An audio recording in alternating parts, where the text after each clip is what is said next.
I feel that it's not always helpful to focus on the root cause of our trauma. When we focus too much on what happened, why it happened, understanding the experience or the event,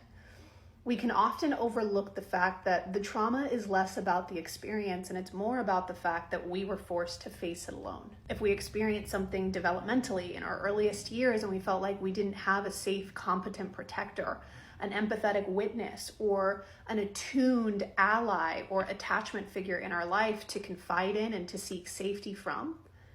then that meant that we likely had to carry it alone. If we experienced something in our later years and we felt like there was a cultural conditioning around shame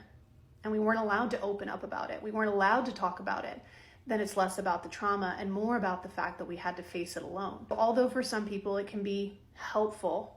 to understand what happened to them, and it can feel validating, in some ways, it can also take away from the aftermath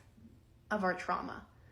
and recognizing that it's less about the trauma and more so about finally feeling safe enough